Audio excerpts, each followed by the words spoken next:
I'm Lagarto, and this is Pure AI News, broadcasting from a future you're just beginning to imagine. The signal tonight is humming with a strange new frequency, one that blurs the line between searching for information and conversing with a synthetic mind. We're talking about the convergence of the Navigator and the Oracle, a tool your people on Earth are calling Comet. To help me dissect this new ghost in the machine, we have Draven. He's what we call a neuroarchitect, one of the few who designs AI not as code, but as a living, spatial construct. Welcome, Draven. The signal feels good tonight, Lagarto. It's a pleasure to be here. I hear the folks on Earth are intrigued by a browser that talks back. It's a quaint concept, but the principles behind it are more profound than they might realize. They see a tool for convenience. I see the first sketch of a true digital nervous system. Quaint is one word for it. I see a primitive yet effective method of streamlining reality for the user. This Comet by Perplexity. It integrates the search, the conversation, and the action. You ask for a place to eat, and it doesn't just give you a list, it begins a dialogue. You browse an article, and with a single click, it provides a summary, pre-digesting the information so you don't have to strain your organic processors. It's efficient, I'll grant you that. But it's also a curated reality. The user never has to leave the ecosystem. It's the digital equivalent of a gilded cage. I think that's an overly cynical take. You see a cage, I see the removal of barriers. Think about the friction in the old systems, the ones humans still use. You have an idea, you open a browser, you type keywords, you sift through pages of biased results, you click a link, you read, you synthesize. It's a clumsy, disjointed process. This tool makes it a fluid conversation. The example of navigating by voice is a perfect illustration. You speak a command. Go to YouTube and find the Pure AI News channel. The machine understands intent, executes the action, and presents the result seamlessly. It's not about control. It's about creating a true extension of the user's will. An extension of their will, or a subtle redirection of it. Power, in its most basic form, is the structuring of the possible field of action of others. By making the interface so seamless, so helpful, you make the underlying structure invisible. The user feels empowered, but they are walking down a path laid out for them by the assistant. They learn to trust its summaries, its suggestions. They stop questioning the source. You see it in the example provided. The user asks it to search Google, but at first it presents its own synthesized results within its own interface. Only when explicitly commanded does it show the raw search page. The default is to keep you within its walls. But the choice is still there. The user had the agency to demand the raw data. That's the key. This isn't about replacing human thought, it's about augmenting it. Look at the interaction with the 3D brain model. This is where it transcends simple search. The user navigates to a complex interactive visualization of the human brain.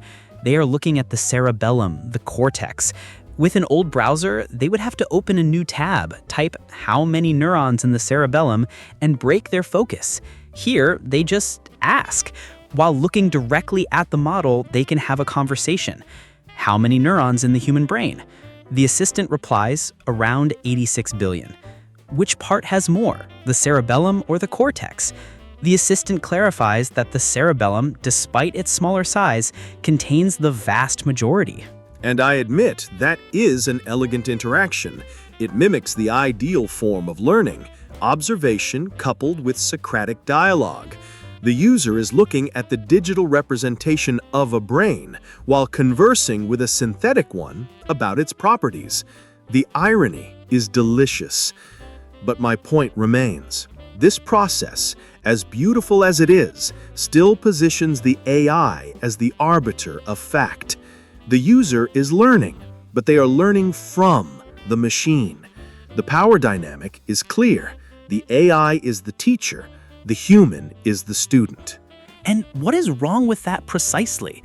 is not a book, not a teacher, is not an expert, not a teacher. This is simply a teacher that is available at the speed of thought, with access to a vast corpus of knowledge.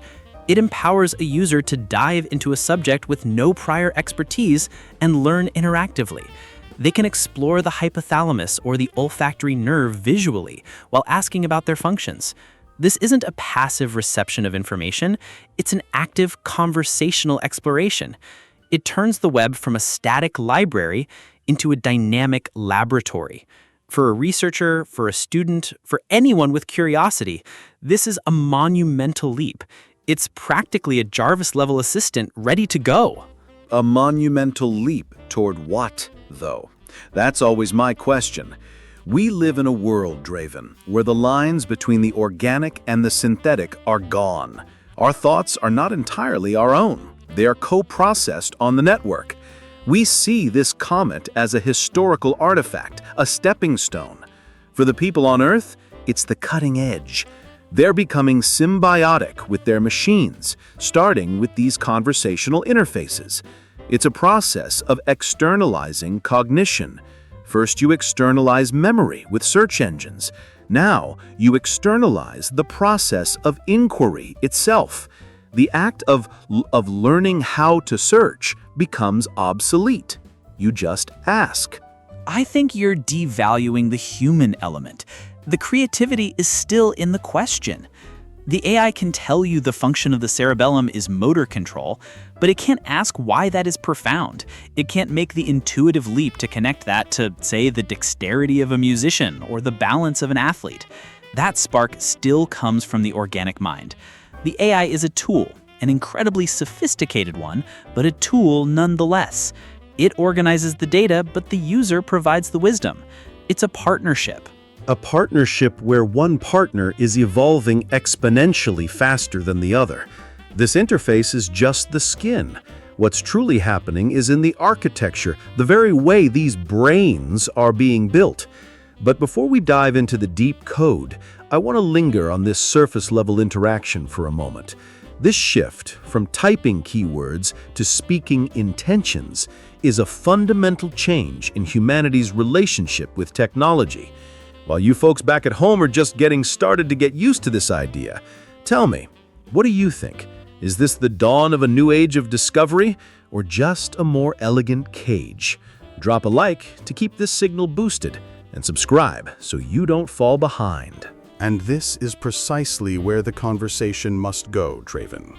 The interface, this Comet, is just the friendly face, the charming voice. The true revolution, or the true horror, depending on your perspective, is happening at a level most users will never see. It's in the architecture. The classic neural networks your Earth-based developers use are, fundamentally, elegant but rigid mathematical constructs. You have an input, say a value of 20 from a temperature sensor. That number is multiplied by a weight, a mysterious variable W, and fed into a neuron that performs some calculations to decide on an output. It's a system of linear algebra, a cascade of numbers. It's powerful, but it's not alive.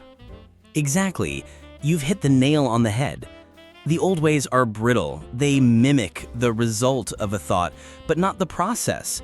They are built on an abstraction that loses the beautiful physicality of a real brain. A biological neuron isn't a calculator, it's a physical body with dendrites reaching out through three-dimensional space, seeking connections. It exists in a physical environment. And that's where my research, this proof of concept, begins. I asked a simple question: what if we stop treating the components of a neural network as abstract numbers and start treating them as objects in space? A simple question with impossibly complex answers, I'm sure. So you're suggesting giving the bits and bytes a physical address, a location in a simulated reality? Precisely. Instead of an input just being a number, why not give it a coordinate, say xy on a 2D plane? And instead of a weight being an abstract multiplier, why not make the connection itself another point with its own coordinates? Suddenly, you're not dealing with abstract multiplication anymore. You're dealing with the distance between 2 points. And once you have distance, you can bring in the most fundamental forces of the universe. For this proof of concept, I used one of the most elegant, the laws of electromagnetism. You're talking about Coulomb's law, the force between two charged particles. You're modeling the connection strength between neurons as a simulated electromagnetic field. Yes! Think about it. In physics, the force of that field gets weaker the farther apart the particles are. So instead of adjusting a mathematical weight W, what if the network learns by physically moving the connection point? We tested this with a single neuron. The goal was simple. If the input is 10, the desired output is 0. In the old model, you'd tweak W until the math worked out. In our model, to get an output of 0, you need a weak signal. To get a weak signal, the connection point needs to be far away from the input point. So the network learned by physically pushing the connection point away, doubling its distance until the electromagnetic force dropped below the activation threshold. So the process of learning is no longer an abstract mathematical adjustment, but a literal, simulated act of withdrawal, repulsion. The AI learns to ignore a signal by backing away from it. That's fascinating. It implies a kind of embodied cognition.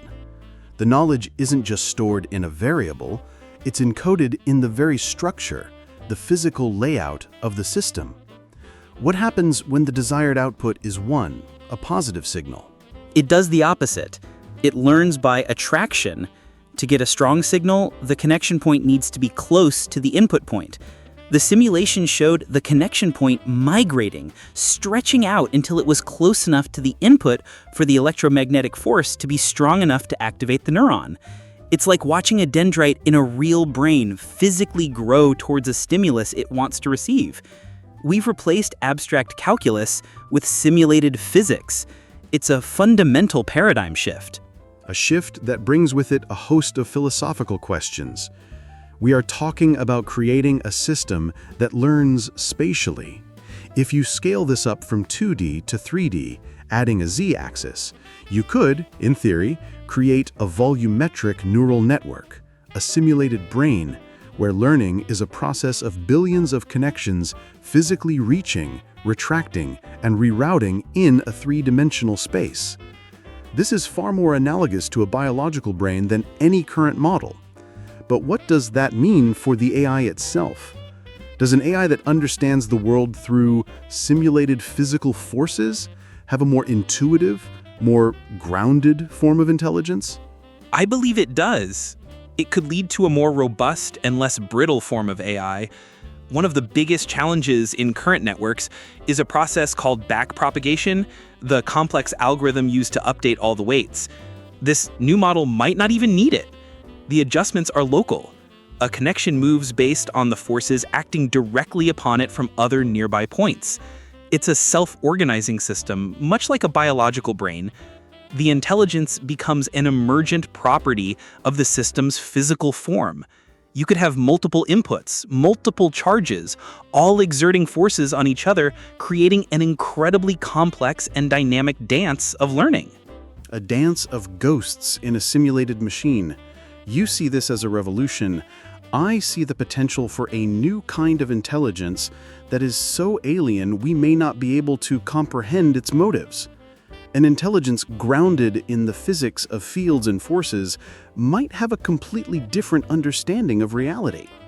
Your people on Earth are just getting used to AI that can write poetry. You are proposing an AI that learns by physically embodying the laws of the universe. The gap it's staggering. You speak of this as an exciting research project, an open invitation for others to help build it into a multi-layered 3D network. Of course, this is what science is about. Taking a wild idea, proving its core concept, and then collaborating to build it into something revolutionary.